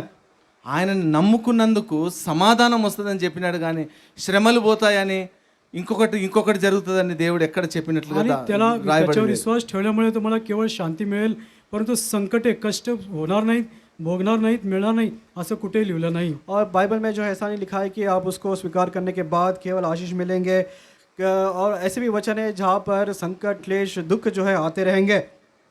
అనేక సందర్భాలలో కొంతమందికి నా మట్టుకు నేనైతే చాలా సందర్భాలలో కొంతమందికి నేను చెప్తూ వచ్చినాను, మందిరం మానేసిన వాళ్ళని కొంతమందినైనా సమకూర్చగలుగుతూ వచ్చినాను. आणि माझा भाग जो होता, मी देखील काही लोकांनी मंदिरात येण्याचं बंद केलं, त्या लोकांना जाऊन भेटलो, त्यांना परत आणण्याचा काम मी केलं आहे. और मैं भी जो है व्यक्तिगत रूप में मेरे भी जो बोझ को जो मंदिर को नहीं आते हैं उनसे भेंट कर उनके लिए प्रार्थना कर फिर दोबारा उनको मंदिर में लेकर आना है. యేసు ప్రభు వారు తనకు అనుకూలమైనటువంటి స్థలము కపెర్నహూములో ఉండినప్పటికీ పక్షవాయువు గలవాడు అక్కడ ఉన్నాడు, నిశ్చేష్టుడైనటువంటి వాడుగా. आणि या ठिकाणी पाहतो की आपण प्रवेश ख्रिस्त कफरनहूमच्या भागामध्ये परिसरामध्ये असताना देखील त्या ठिकाणी कुठली हालचाल नसेला तर पक्षीघाती म्हणूनच त्या ठिकाणी आणला गेला. यहाँ पर प्रभु यीशु मसीह कफरनहूम के नगर में है, नगर में होने के बाद भी उसी घर में है, फिर भी यहाँ पर निस्सहाय कुछ काम अपने आप से नहीं करने वाला ये लकवे का रोगी व्यक्ति वहाँ पर है. అందుకనే ఆయన దగ్గర ఇంకా స్థలం ఉన్నది. आणि म्हणून त्या ठिकाणी त्याच्या समोर ती मोकळी जागा आहे. और यही कारण है कि वहाँ पर प्रभु यीशु मसीह के सामने और भी खाली जगह है. ఈ స్థలానికి అనేకులను తీసుకొచ్చే బాధ్యత ప్రతి ఒక్కరి పైన ఉన్నది. आणि ह्या मोकळ्या जागेमध्ये पुष्कळ लोकांना आणण्याची जबाबदारी आपल्या सर्वांवरती आहे. और इसलिए ये जो खाली जगह है जो प्रभु यीशु मसीह के ठीक सामने है, बहुत सारे लोगों का जिम्मेदारी बनता है इस जगह को जो है हमें भरना है. ఈ రోజు నీకు బాధ్యత, ఈ బాధ్యతను నువ్వు స్వీకరించాలి. आणि आजच्या दिवशी ही जबाबदारी तू स्वीकार केली पाहिजे. और यही कारण है आज के दिन इस प्रकार के इस जिम्मेदारी को आपको यहाँ पर उठाना है.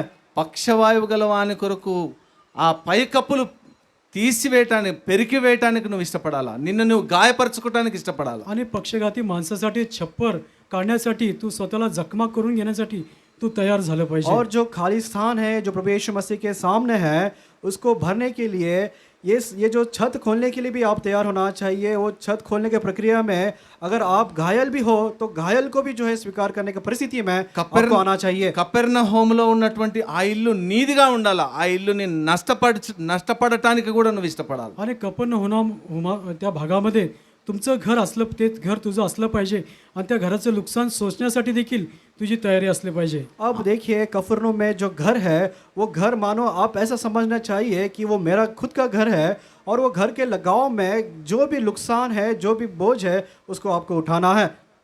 నువ్వు ప్రభు రక్తంలో కడగబడి సైతము అటువంటి వారి పట్ల నువ్వు బాధ్యత లేకపోతే నీవే స్థితిలో ఉన్నావనంటే ఆ పక్షవాయువు గల వాని యొక్క స్థితి నీది కూడా అలాగే కనపడే విధంగా ఉంటున్నది. आणि तुम्ही जर प्रभू येशू ख्रिस्ताच्या रक्तात धुतले गेले परंतु तुम्ही जर त्या पक्षघाती मनुष्याच्या प्रती तुमची कुठली जबाबदारी तुम्ही काही करत नसाल तर तुमची देखील स्थिती त्या पक्षघाती मनुष्याप्रमाणे आहे. अगर प्रभु यीशु मसीह को लहू से आप धुले हुए लोग हैं, अगर इस प्रकार के जिम्मेदारी को आप परमेश्वर के घर में रहते हुए अगर नहीं उठाते हैं तो मानो आपका जीवन वैसा ही है जो लकवे का रोगी का खाया हुआ व्यक्ति है. ఇలాంటి బాధ్యత నువ్వు కలిగి ఉండినప్పుడు దేవుడు నీ విశ్వాసాన్ని చూస్తాడు. आणि अशा प्रकारची जबाबदारी जेव्हा तू करतोस, पार पाडतो, तेव्हा तुझा विश्वास परमेश्वर पाहिल. जब इस प्रकार के जिम्मेदारी को जब आप विश्वास के साथ पूरा करते हो तो इस काम को इस जिम्मेदारी को प्रभु यीशु मसीह स्वयं जो है देखते हैं. అనేకులు దేవుని సన్నిధికి నడిపించబడతాడు. ఇక్కడ స్థలము ఉండకుండా అయిపోయే విధంగా ఎంతో స్థలం ఉన్నదంట ఆయన దగ్గర. ఆ స్థలాన్ని ఫుల్ఫిల్ చేయాలి మనం. आणि अशा प्रकारे पुष्कळ लोकांना परमेश्वर समोर आणले पाहिजे जेणेकरून ती पुष्कळ जागा होती ती जागा त्या ठिकाणी भरली पाहिजे. और इस प्रकार की जिम्मेदारी को उठाते हुए जहाँ पर प्रभु यीशु मसीह के सामने बहुत तरीक जगह है वो जगह को जो है आप पूरी तरह से भर सकते हैं. ఇక్కడ కొన్ని సందర్భాలు ఉన్నాయి. ఏమిటి అని అంటే అనేకులు ఉన్నారు, కొందరు ఉన్నారు, నలుగురు ఉన్నారు, దాని తర్వాత ఒక ప్రాముఖ్యమైనటువంటి వ్యక్తులు ఉన్నారు. आणि या ठिकाणी पुष्कळ लोक आहेत, काही थोडक्या संख्येत आहेत आणि काही जण आहेत आणि त्यामध्ये प्रमुख व्यक्ती देखील आहे. यहाँ पर जो पढ़े हुए संदर्भ में हम देखते हैं कि बहुत सारे भीड़ है और थोड़े से लोग हैं और 4 जवान हैं और आगे जाकर ये भी संदर्भ देखते हैं कि कुछ प्रमुख लोग भी हैं. ఎవరు ఆ ప్రముఖమైనటువంటి వ్యక్తులు అంటే శాస్త్రులు, పరిసయ్యులు అనేటువంటి వారు. आणि या ठिकाणी प्रमुख व्यक्ती कोण आहे? शास्त्री आणि पुरुषी व्यक्ती आहेत. जब ये प्रमुख लोग कौन है कहा जाता है ये कोई और नहीं है शास्त्री और फरीसी लोग हैं. దేవుని గురించి తెలిసిన వారే కానీ దేవుని విషయంలో నిర్లక్ష్యం కలిగినటువంటి. आणि परमेश्वरच्या विषयी त्यांना माहिती आहे परंतु त्याच्याविषयी निष्काळजीपणा करत आहे. प्रभु यीशु मसीह के बारे में ये जानते हैं सब कुछ लेकिन प्रभु यीशु मसीह के बारे में बहुत ही दुर्लक्षता को ये लोगों ने रखा हुआ है. దేవుని విషయంలో నువ్వు ఎప్పుడైతే నిర్లక్ష్యత వహిస్తూ ఉంటున్నావో ఆ 5వ వ్యక్తులలో ఒకటిగా నువ్వు ఉండేటువంటి పరిస్థితి నెలకొంటుంది. आणि जेव्हा तू निष्काळजीपणे तू परमेश्वराविषयी वागेल तेव्हा त्या 5व्या व्यक्तीमध्ये तुझा देखील समावेश होईल. अगर प्रभु यीशु मसीह के बारे में इस प्रकार के दुर्लक्षता को अगर आप आपके जीवन में रखोगे तो 5वां जो व्यक्ति यहाँ पर जो संदर्भ देखते हैं वो व्यक्ति आप ही रहोगे. నీకు అన్నీ తెలుసు కానీ ఆయన విషయంలో వేరొకరు చేసేటువంటి పని విషయంలో నువ్వు గొనుగు సనుగులు కలిగేటువంటి వాడుగా నీవు ఉండకూడదు అనేటువంటి అనేదే వాక్యము బోధిస్తూ ఉంటుంది. आणि या ठिकाणी तुला सर्व काही माहिती आहे पण तू इतरांची जी कामं बघून तो कुजबूज करणारा किंवा कुरकुर करणारा असू नये असं या ठिकाणी वचन सांगत आहे. आपको सारे बातों का अवगान है, सब कुछ आपको पता है. जब परमेश्वर की सेवा या परमेश्वर के काम जब होते हैं उसके लगाव में इस प्रकार के कुड़कुड़ाहट को बातों को संदेह को आपके नहीं रखना है. అందుకనే ప్రభువారే డైరెక్ట్గా వారితో ఏమంటా ఉన్నాడు, మీరెందుకు హృదయములలో సనుగుచుంటున్నారు అని. आणि म्हणून त्यांना सरळपणे प्रभू येशू ख्रिस्त म्हणते तुम्ही आपल्या अंतकरणात का कुरबुर करत आहे. और इसलिए प्रभु यीशु मसीह स्वयं जो है वहाँ पर कहते हैं कि तुम क्यों अपने मन में कुड़कुड़ाते हो.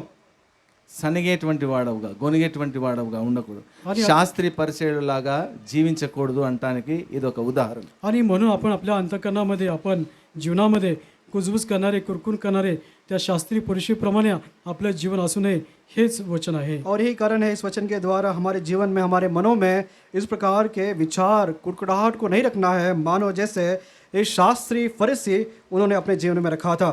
ఇటువంటి పక్షవాయువు గల వారి విషయంలో, ఇటువంటి నిశ్చేష్టులైనటువంటి వారి విషయంలో, వారు దేవుని సన్నిధికి రాలేనటువంటి వారి విషయంలో నీ బాధ్యత ఏంటనేది నువ్వు ఈరోజు పరిశీలించుకోవాలి. आणि अशा प्रकारचे पक्षघाती मनुष्य जे स्वतःहून काही हालचाल करत नाही आणि ते स्वतःहून परमेश्वराच्या घराकडे येत नाही, अशा लोकांच्या विषयी तुझी काय जबाबदारी आहे? और ये लकवे के रोगी का व्यक्ति जो इस प्रकार जो है निस्सहाय है, अपने आप से कुछ काम नहीं कर पाता है और इस प्रकार के परिपूर्ण बलिदान में है, हमारी जिम्मेदारी इस प्रकार के लोगों के लगाव में परमेश्वर के मंदिर में उनको लेकर आना है.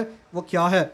నిన్ను నువ్వు సమర్పించుకొని దేవుని కొరకు దేవుని ప్రజలను లోకంలో ఉన్నటువంటి వారి విషయంలో నీ బాధ్యతను నువ్వు నిర్వర్తించినప్పుడు దేవుడు ఆ నలుగురిలో ఒకనిగా, ఆ కొందరిలో ఒకనిగా నిన్ను దేవుడు చూసేటువంటి వాడుగా ఉన్నాడు. आणि अशा प्रकारे तुझ्या सर जगामध्ये असलेल्या देवांच्या लोकांना देवाकडे जेव्हा तू आणशील तेव्हा तुझं समर्पण पाहून अशा प्रकारे तुझे प्रवेश त्या 4 लोकांमध्ये तुझाही प्रवेश होईल. अगर इस प्रकार जो बलिदान में है, जो परमेश्वर से चले गए हैं, जब उनको आप फिर दोबारा मंदिर में लौटा कर लेकर आते हो, तो आप भी ये जो थोड़े जिम्मेदारी के लोग हैं और जो 4 जवान हैं उनमें से आप एक ठहरोगे. నేటి దినాన నువ్వు పరిశీలించుకోవాలా, ఇటువంటి పరిస్థితిలో ఉన్నటువంటి వారి విషయంలో నా బాధ్యతను నాకు చూపించు ప్రభువా. आणि आजच्या दिवशी तू स्वतःची परीक्षा कर.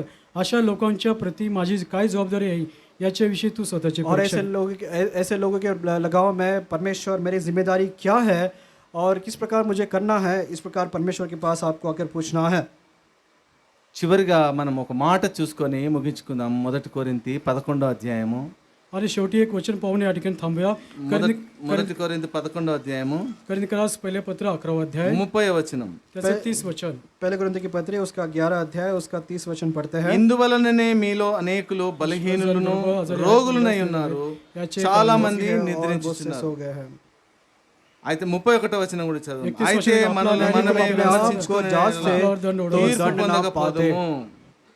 ఒకటి మనం గుర్తుంచుకోవాలా, आणि एक आपण या ठिकाणी लक्षात ठेवलं पाहिजे. और ये बात మనల్ని को మనం हमेशा हमें याद रखना है. మనల్ని మనం పరిశీలించుకోవాలి. हम अपने आपण स्वतःची परीक्षा स्वतः केली पाहिजे. हम अपने आप की परीक्षा खुद करना है. ఇటువంటి పక్షవాయువు గల వారి వంటి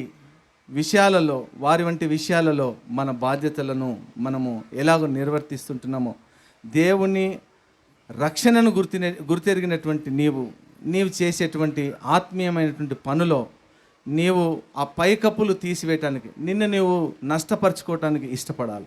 आणि अशा प्रकारे आपलं जे तारण झालेलं आहे, आपण अशा प्रकारे आपण त्या पक्षघाती माणसाच्या प्रती त्या घराचं छप्पर देखील काढण्यासाठी आपल्याला जखमा करून घेण्यासाठी तू तयार आहे का याच्याविषयी आपण परीक्षा करूया. और इस प्रकार की बातों में हम अपने आप की परीक्षा करना है कि लकवे के रोगी के व्यक्ति को जिस प्रकार वो छत को खोलकर और बिना जो है ये सोचे कि मैं घायल हूँगा, जाकर उस जिम्मेदारी को पूरा किया है, हमें भी उसको वैसी प्रकार पूरा करना है. ఈ రోజుల్లో సువార్త ప్రకటించడానికి ద్వారాలు బిగించబడతా ఉన్నాయి. आणि आजच्या काळामध्ये सुवार्ता सांगण्यासाठी दरवाजे बंद करण्यात आले आहे. और आज के दिनों में हम देखते हैं कि सुसमाचार प्रचार करने के लिए जो द्वार है वो बंद हो रहे हैं.